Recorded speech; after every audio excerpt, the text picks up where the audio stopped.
right. Thank you, everybody, for being here, and for those tuning in at home.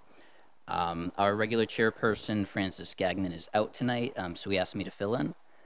All right. So, agenda item number 2, to receive and approve the second reading of the Regional Service Center Agreement. Is there any discussion from the board? Ms. Hutchinson. First, thank you, Mr. Webster, for responding to those questions. One of them, on the question that this raised, was if the pilot site is RSU 10, does that mean our 3 to 5 year olds from Lewiston, Auburn, RSU 16, and RSU 52 would be going to RSU 10? No, that pilot site is a pilot site of Maine DOE, but they would just be dealing with the students in RSU 10. I'm hoping to get the draft FEDUS grant contract from the state over the next week. And in it, we talk about a pilot site, but it is looking at the relationship and how some of these service providers do their work with our students. So there's no relationship.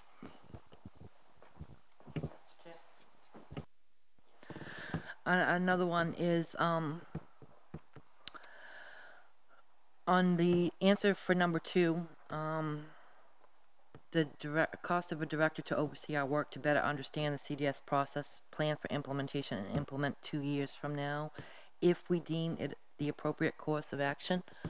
Who would determine if it is the appropriate course of action? Would that be on the 4 superintendents making up the board, or would that come back to the school committees?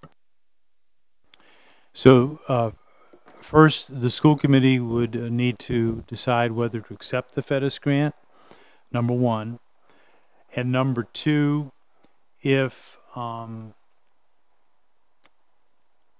I may be jumping ahead to another question, the question of whether or not the director for the FEDUS grant, the CDS work, would be a Lewiston Public School employee or not, that would be a decision for this board as well. And yes, that does lead to the next question. We would be asked to decide whether or not the grant-funded position would be a Lewiston Public Schools employee, just like this board was asked on Spence for the use of Longley. Am I correct? Spencer Trailer, that's correct, yes. And if we chose to make this a public schools employee, what happens if it's determined that this is not what's best for our children, and do we end up having to keep that employee on? Yep, a good question. So it would be clear from the front that this was a grant-funded position. So if the grant were to cease, then that employee would no longer be an employee. I think before we get to that point, this board would be meeting to determine whether or not this was something that we wanted to continue, particularly depending what's going to happen with the state, which is a big question at this point. Boy, you must be reading tonight. The state has tabled the CDS thing, and they're going to do a workshop again tomorrow. If they should choose to fix it some other way than bringing the 3 to 5 year olds under the public school system, would that mean we would stop doing it? And if so, how would we get out of a contract that we're in? So under the grant proposal, we would spend 2 years studying and developing a plan, better understanding who the kids are, what are the services they're getting, who are the service providers, how is case management done, all those things. If, let's say the state were to decide not to go down that road at all, then this board would have the decision to make whether we would still like to implement because we think it's in the best interest of students and if we'd worked out the funding and all that, or we would table that work and it would go on the shelf until such time as perhaps the state changed its plans.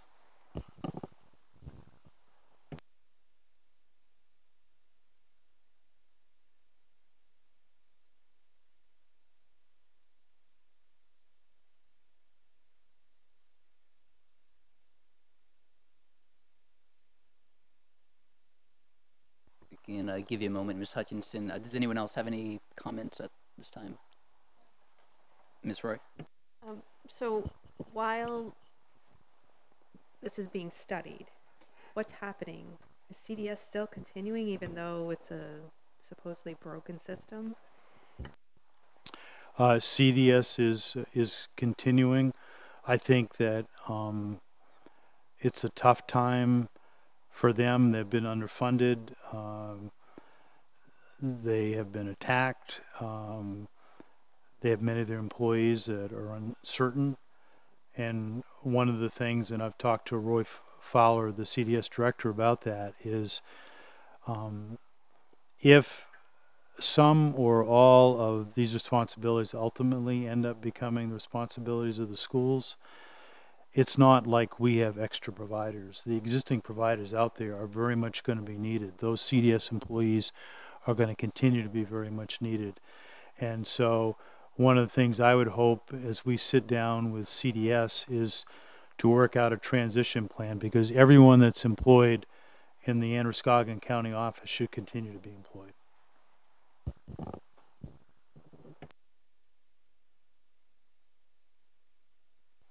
Ms. Hutchinson? Okay, doing some research and looking at the minutes for the other school boards. It was MSAD 52.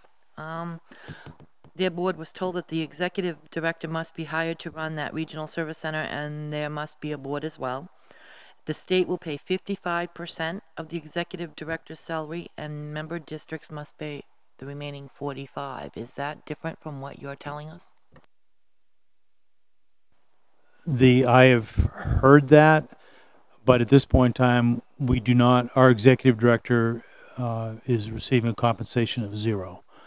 So our focus was to protect subsidy, and I think that if there's to be any assessment, it would be something that would only make sense if this and the other boards actually agreed to it. So we're a long way from that. I don't envision that we will have, even if approved, I don't envision that we're going to have a paid executive director anytime soon. And one final question. In regards to withdrawing, what are the consequences if we determine that this is not what we want to do and we want to withdraw at any point, either now or in the future? So at this point, and this contract is, I think, terminates within 2 years if not renewed, something to that effect. There would be the only consequence to Lewiston at this stage of the game would be the loss in state funding of the roughly $200,000 that's in our ED 279, and we would expect the amount under present law is due to double next year to a $400,000 difference. We'll see if the law changes, and then this year DOE is kicking in another $97,000, and one of the things that and I've talked to my fellow superintendents about this, if somehow we could use that money to, for example, pay for the substitute software that we're presently using. It's called Frontline, used to be called ASOP. So we're looking at ways, are there things that the service center could pick up using the state money that would relieve some of the local districts of those financial costs. But at this point in time, we're a long way from there being any discussion of an assessment and what the implications would be for Lewiston if, upon having an assessment, then chose to withdraw.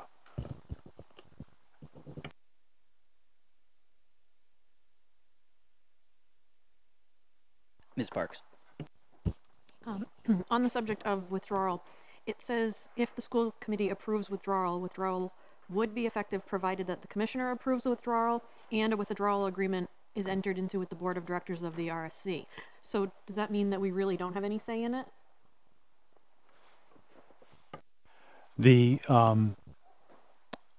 As my understanding in talking to the commissioner, he just wants to make sure that a district wouldn't be withdrawing in order to leave the other districts with some big financial burden. I don't see anything like that for at least the next 2 years, unless this board were to approve entering into an assessment with the hiring of employees, which is one reason I like the idea of, if we do have an employee, having it be an employee of Lewiston Public Schools, then this board completely controls what's going to happen. Mr. Kerr? So I'm struggling with the regional service center and then the CDS.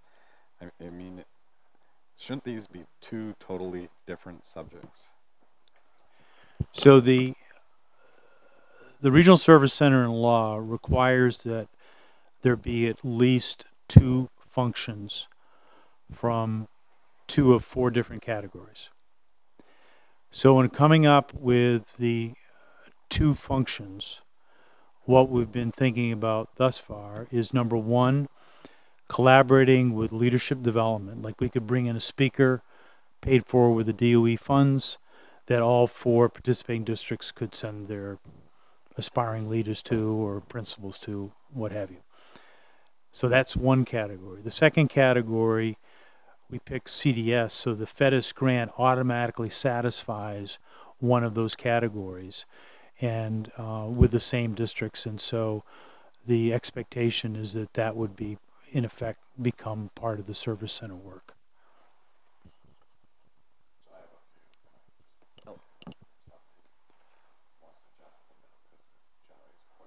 Hesitate. So by law, we're required to provide education to 6 years. How old? So are you talking about special education No, services? just education in general. What's the requirement of our district? So we're required to service any 5-year-old and up that shows up. You don't have to show up unless you're at least age 7. And in Lewiston, we also have, in effect, universal pre-K for 4-year-olds. That is not a requirement of law. So, for example, if we're full, we can turn someone away, but we can't be full in kindergarten. We cannot turn away any 5-year-old. Oh, you turn that off on me. So is the state DOE trying to shift it so that all districts are going to be responsible for the 3 and up? That is the initial proposal, but DOE recognizes that this is a big black box for a lot of districts, and so one of the reasons they preliminarily awarded the FEDIS grant to Lewiston, and they also awarded it to Biddeford, was trying to see if they could, if a model could be developed that could be used by other districts across the state. So why not use the pilot project, or is that they separating it from the CDS issue versus the? So the if you're talking about RSU 10, yeah. If that's where the pilot project is. Well, that was the district that DOE designated as a pilot site, and they provided some funding, but nothing has happened at this point in time. So I think they're viewing the FEDIS grants as something that maybe will help kickstart that a little more.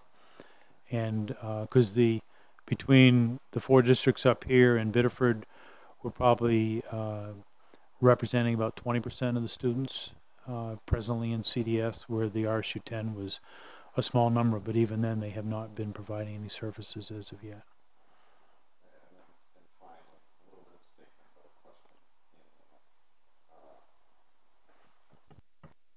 It just feels like we have some struggles in this community that we haven't overcome yet, and it ranges in all directions. Poverty, but low graduation rate. Just I could go on.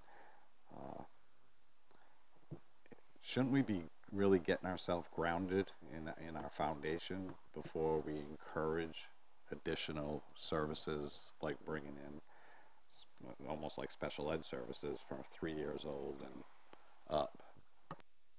So I think that's an appropriate question to ask, but I would suggest that the CDS services should in fact be the very foundation you're talking about. What's happened is that too many students come to us from CDS that have been identified for special ed services but haven't been receiving them. So we bear the cost of that. They stay in special ed service much longer than would have been the case had they received services from the time they were identified. Secondly, we have too many students that are arriving at our doors in that 3 to 5 year or that 4 to 5 year old window that should have been identified for special ed services and never were even referred to special ed. And the longer the delay, the greater the cost in servicing their needs.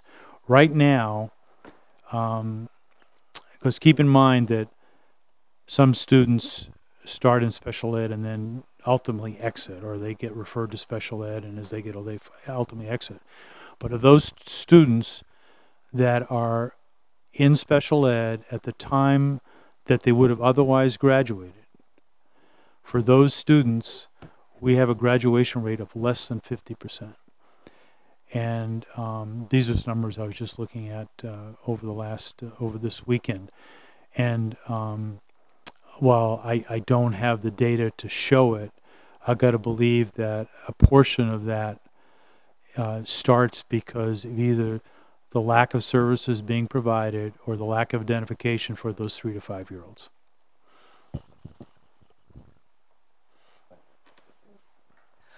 So, one of the things talked about in the workshop last week in Augusta was lack of funding for CDS is why some of these services are not provided, and that they were unable to pay providers the going rate, and providers were leaving. What makes you think we would be any more successful under the current climate in paying providers to stay and work with our children just because we're the public school? So another good question. One, I don't see Lewiston or any other district moving forward in this without a funding model that makes sense.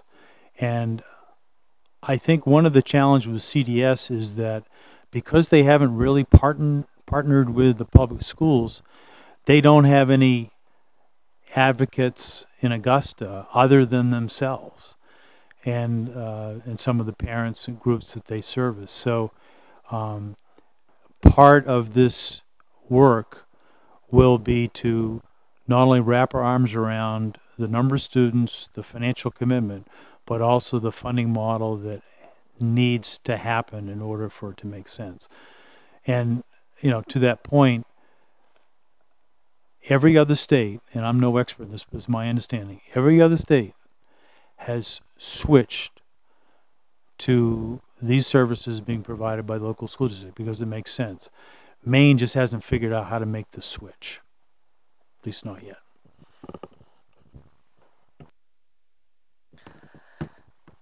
We can't fund our schools fully to meet the needs of the students we currently have in our schools. We are cutting the budget. We are going to required minimum local share. Our taxpayers cannot absorb more debt on their taxes. I cannot support something that we are not 100% sure right now where the funding sources are going to be. Change is coming in Augusta. We don't know what's going to happen come November. We don't know the route anything is going to take. And I said before, I'll say it again, we are jumping feet first into something, and we shouldn't be. Any other comments, questions from the board? Ms. Quartermunch? So if I understand correctly, there's nothing happening in RSU 10 with this. So in essence, we would become the pilot program?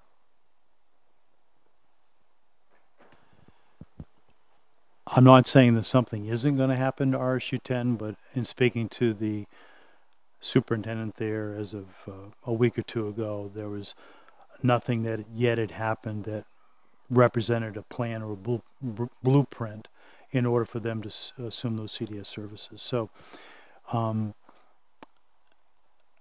again, this board is going to get that FEDIS grant. Again, we're waiting for the contract. We're negotiating with DOE on that, and then to bring it to you. The Regional Service Center, it wouldn't have to be the FEDIS grant. I mean, we're talking, this FEDIS grant is a $700,000 grant. It's not inconsequential.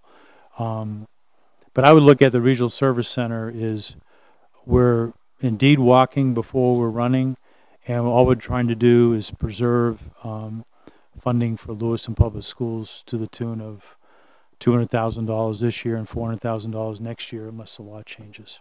All right. Any other comments from the board? All right. Seeing none, I can share a few of my own. Like most of what we do, we have to look at the trade-offs. I see benefits to a regional service center in the sense that some things could be consolidated. Think of economies of scale. We could do things more efficiently. Thinking as a former sub, that honestly could be done better at a regional level. So I do see some benefits to that, especially like ordering food, things like that. Part of the negatives I see is it seems like it'd be a board of directors, not a single elected official that would be able to basically tell districts that they have to spend a certain amount of money. So to me, it's a little hard to reconcile that. Could I address that point? Oh, absolutely. So there will be no assessment by the Regional Service Center without the board approving it as part of the budget. And, I think that's something that the board, needs to be looking at each year to the extent there's even any discussion of an assessment. Okay, absolutely. Let's see. Yeah. So yeah, I mean, it could be down the road. I'm also a little disappointed that the first time we really got to see the agreement itself was really when we're being asked to approve it. Personally, I would have liked to have seen maybe oversight on the regional service center, be the superintendent and then two school committee members of each district. Go and make the decisions, give it that oversight, so that way there is elected official oversight. I would have preferred that. Based on the withdrawal agreement that I see, and it sounds like Dan Stockford kind of clarified that, you need to get approval by the commissioner, and then approval by the existing board of directors minus our director. So to me, it doesn't seem like we would have control over if we want to. We'd have to get into an agreement. It wouldn't be in our hands. Can I address one other thing you mentioned? Sure. So there's no question that this whole regional service center thing it's happened fast. It was kind of tucked in the budget back last July 1st. It's not the way you'd like to see doing business. We didn't even get a draft of a possible agreement until about 2 weeks ago or 3 weeks ago. But I'd be more than happy to talk with my fellow superintendents. We're not trying to pull the wool over someone's eyes or run this independent. I'm more than happy to have, we could have board representation from every district. We could definitely amend the agreement to do that. And I've got no problem with that. I think, though, that in many respects, running the service center or what the service center would be involved with is no different than what a superintendent does day to day now. I mean, we're making decisions every day that don't involve board, but they're just consistent with board policy and with the budget that board does. But I'd be more than happy to entertain an amendment. And all I'm trying to do right now is just get a reasonable document passed in order to preserve subsidy and the money that's in our budget. Let's see. So in that case, let's see. Sorry, it's easier to think when you don't have the chair. Sure. Okay. Yeah, and I do also worry about the money too, like $200,000 for this year, and then like $400 the next year. There's also the uncertainty with the state about what they're gonna do. Personally, I don't think I'm comfortable approving this. If it was amended at some point, absolutely. I know the U.S. Constitution was passed and the assumption that it would be amended, and then it was. I'm not sure if we want to take that approach here. So that's where my uncomfortability comes in. Share that. Any last comments by members of the board? Mr. Kerr. So I'm a firm believer in regionalization efforts, but I don't think this district has a good history of that. I mean, the couple of times that some cooperative stance was taken with the city, it didn't work out, and I honestly believe it was because we didn't all try hard enough on both sides, between the city and the school. We face part of our budget issues come from the state, and we have faced it for years and years that we're cutting, and the only way we're going to be able to get around some of these cuts is by some type of cooperation. The only thing I've read and everything I've read about this subject were two things, and I was kind of disappointed in that, but the substitute issue, so the districts working together for substitutes, and then CDS. And I kind of struggle with both. One, I think the substitute is a minor issue, and if that's what's at the forefront for this regional agreement, then someone's not thinking big enough. So I throw that out there. I mean, this really could save our district a ton of money if it was done appropriately, but nobody's talking about, the things like merging departments. And that's the type of stuff that I think needs to be discussed in this regional effort. But we're not talking about that. We're talking about increasing taxpayer responsibility by taking over CDS, and we're talking about substitutes. And I think I agree with you, Bill, on the importance of grabbing these kids when they're young. I'm just not, if the DOE or whoever funds CDS would just cough up the money that they promised years ago, we probably wouldn't be in this position right now. So I'd like to see regionalization happen, and maybe regionalization after that, after the vote on the combination between the two cities is probably a bad word. But if we don't, we're all going to put ourselves out of business, or we're going to increase our taxpayers' debt significantly. So why we're here, I think, now is because at the very last minute, we're being asked to approve this. We need to do it quickly because there are funding involved, and that just, that makes it hard for us to truly be able to absorb the possible benefits, because all we're hearing is CDS and substitutes. So every other district's approved it, though, so we have to look at this.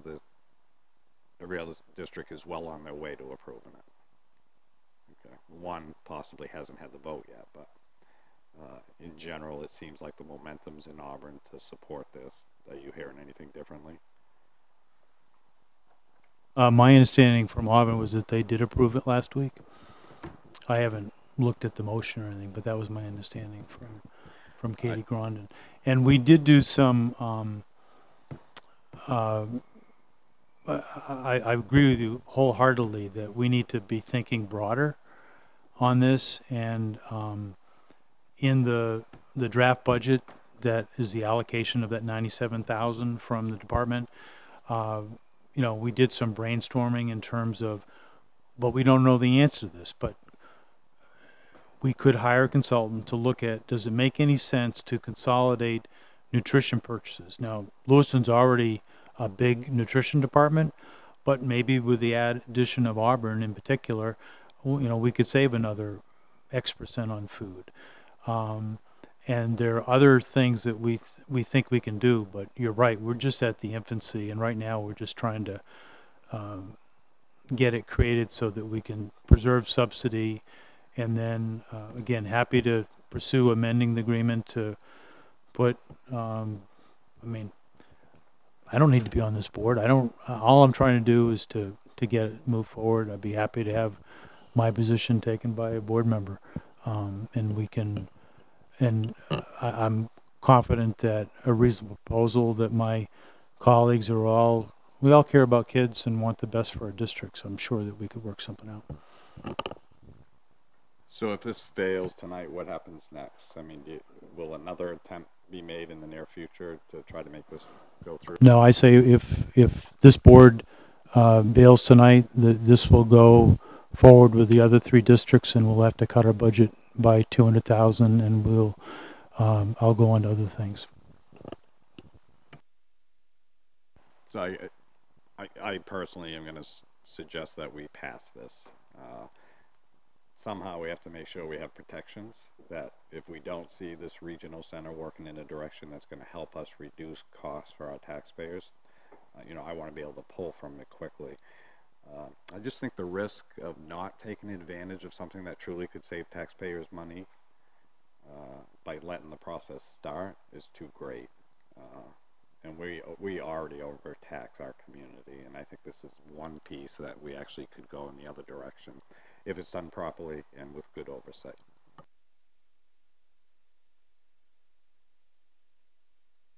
All right. Any other comments from the board?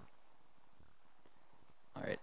Just thinking of it procedurally, I mean, it seems like there are 2 options. We could have a motion to approve or receive and approve the second reading, or we could have a motion to table the item. So to me, it seems like those would be the 2 options that we would go. Because tabling is essentially just not passing it. That's the way I'm looking at it. Any comments? If we table, that means we'd come back to it. And if the timing wouldn't be right, is that correct? Or So if Dan Stockford were here, he could answer this question better than I. If the board passes it tonight, then we seamlessly go to the council tomorrow to set the May 8th election. They have to set it at least a month in advance.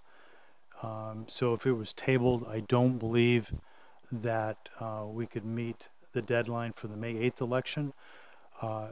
We could use the June 12th election, but according to Kathy Monteo, it's going to cost us thousands of dollars more because every ballot for the June 12th election has to be machine countable, and there's a format, and you have to send it out of state to have the ballots done, where the May 8th election, everything is a ballot that Kathy Monteo does, and they tabulate it manually. So Luke, your statement about table, but then basically not doing it, let it sit there, is that what you're suggesting? An indefinite table, yeah. So it could be brought up if something changed.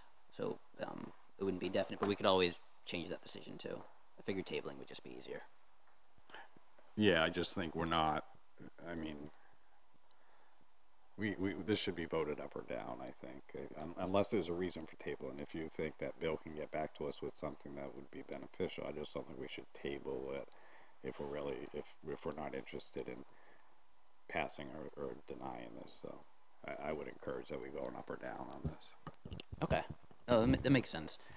Like something I was thinking in my mind is if I was like against the agreement, but I wanted to see it amended for it to pass, by tabling it, we could give it time to be amended and then come back to it. That was kind of what I was thinking. I think that's a valid reason, but that isn't what I thought I heard. If we're truly going to instruct the superintendent to come up with things that would allow us to agree with this or get us to a more comfortable point, then I would agree a table is probably appropriate. But if we're not going to do that, if people are just dead set against this, it just should be, let's just deal with this so that we can move on. So, and I don't know whether this would be an interim or something in between, but if the board were to pass the agreement tonight, it could be followed by a second motion that would direct the superintendent to seek a change in the agreement, whether it's on board membership or something. Again, the agreement as drafted came directly from the attorney, so we didn't look at it from the standpoint that you've been looking at it, and there's nothing that would prohibit the board makeup from being different or any of the provisions for that matter. There is a provision in the document to make changes. So if it did pass and then there was another amendment, I would seek to and have confidence that that those changes could be made. Ms. Roy. so what happens if we pass it here, goes to voters, and they say no, do we still lose out on that funding? So if, my understanding, if voters say no, we would get, under present law, we'd get a revised E-279 with that money taken out. That's correct.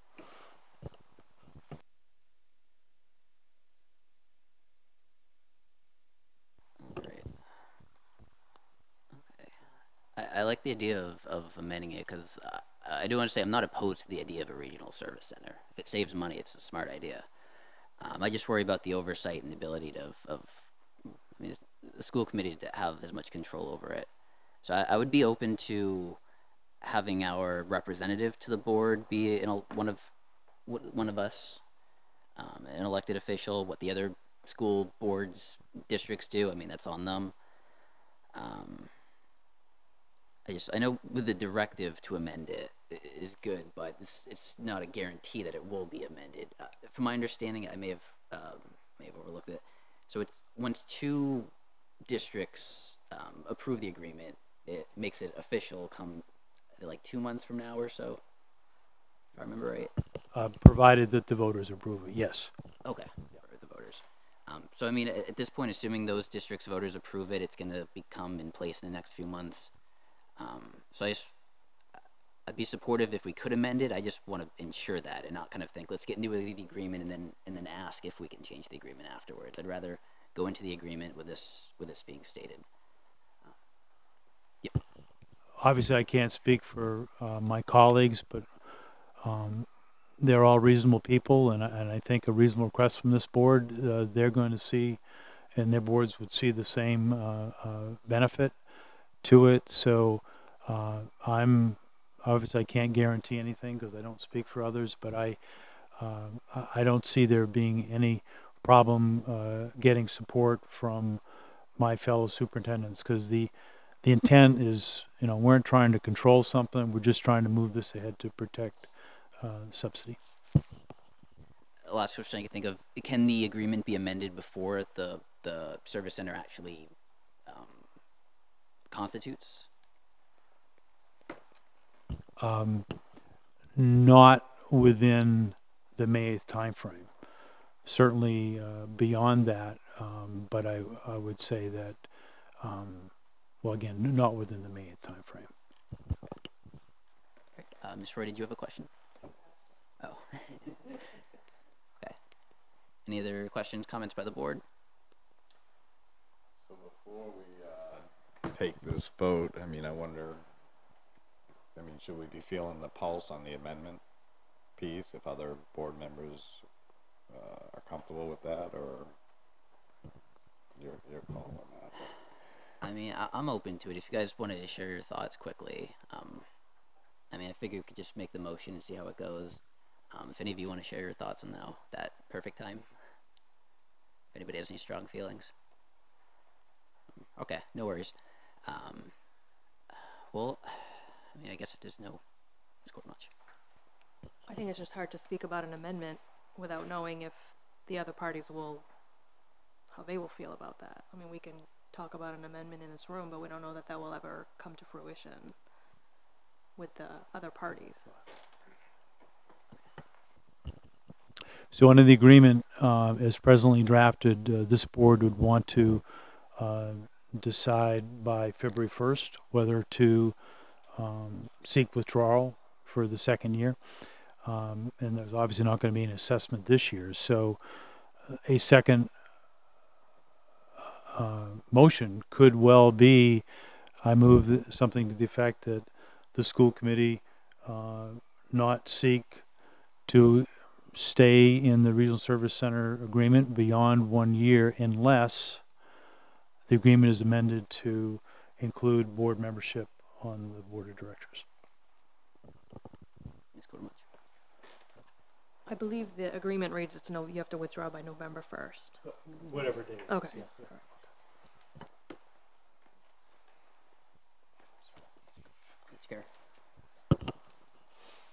So not only, the board representation, but anything else. So I would be very comfortable with the way it was worded by the superintendent. But before we zip this out, I mean, are there other things that we think would be important? And I can't think of anything right off the top of my head, but the same list that I had given earlier, that should be much broader in our trying to solicit savings for our taxpayers, et cetera, but I'll leave it at that.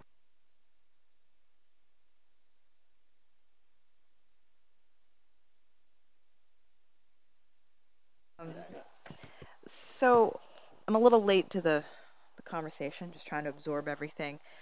This isn't about the amendment.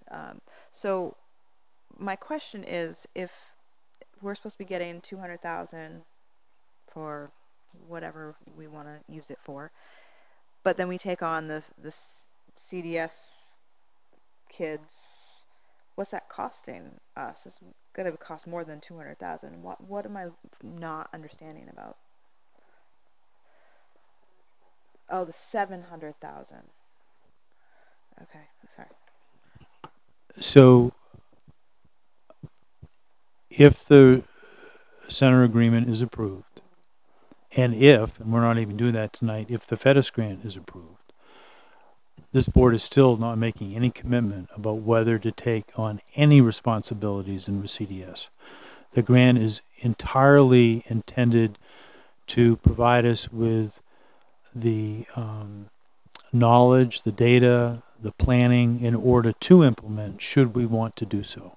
So there's no additional obligations on the part of this board at this time.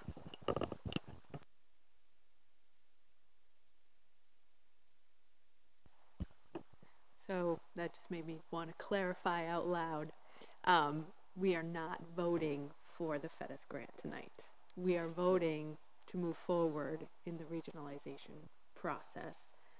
And we could put an amendment in that says if it isn't amended by the end of the first year, by November 1st, we don't go on to the second year. So we're building in protections. And we're not making the huge decision of the FEDIS grant tonight. So those are two separate things. Thank you. Just to clarify, if we did make that motion, would we still have to get approval from the commissioner and the board of directors to withdraw, even if we had a motion that we made? So technically, yes, but at the same time, because no assessment had taken place, this board and this district would be relieved of any financial obligation going forward because it hadn't made any commitment.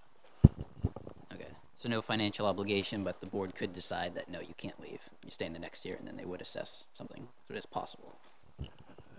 Not if this board didn't approve it as part of its budget. Okay. All right. Any last comments, questions? All right. Does anyone want to make a motion? If not, Mr. Carey. I was just hoping somebody else would.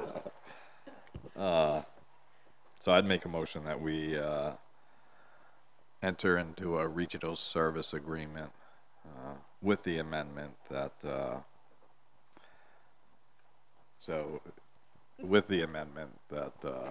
board. So the amendment we want is a board member committee member being on the board. And is there anything else? This is our opportunity to, if the votes are there, if 4 people know they're not voting for it, I guess it won't matter. But I want to make sure we're not missing out on an opportunity here. And I apologize for just not saying the amendment. But No worries at all.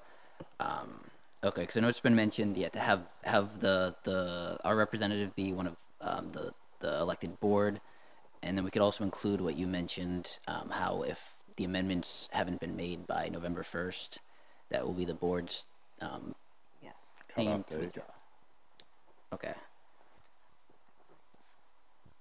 do you have enough info there, Bill? Let me draft this since it should be. If you can think of anything else that we could throw in there that might garner any more support, that would be good.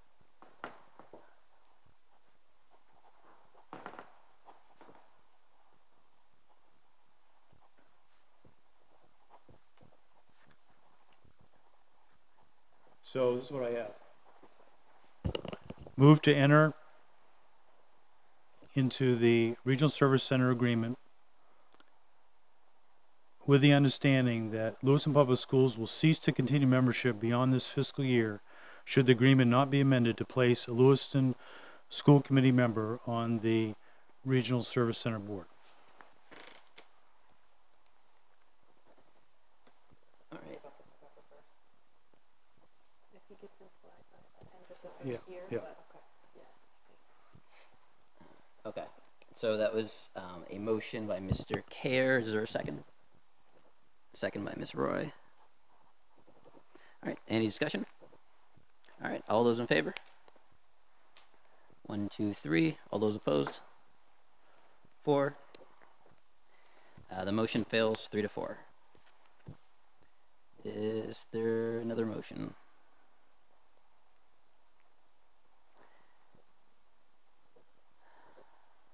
All right. If I could just say, what would be helpful to me as superintendent, because this passed 8-1 the last time we met, is please, if you have concerns about something, speak to me so that we can do the work to make sure all your questions and concerns are answered. I would have been better, I think, having Dan Stockford here tonight to answer a lot of the concerns. I would appreciate a motion if someone has an idea about what 4 positions we're going to cut from Lewiston Public Schools.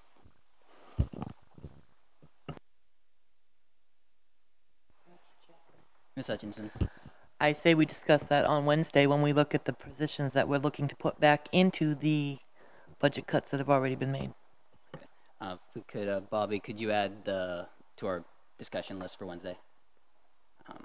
Okay, thank you. Okay, well, seeing no other motions on the agenda item, Mr. Kerr?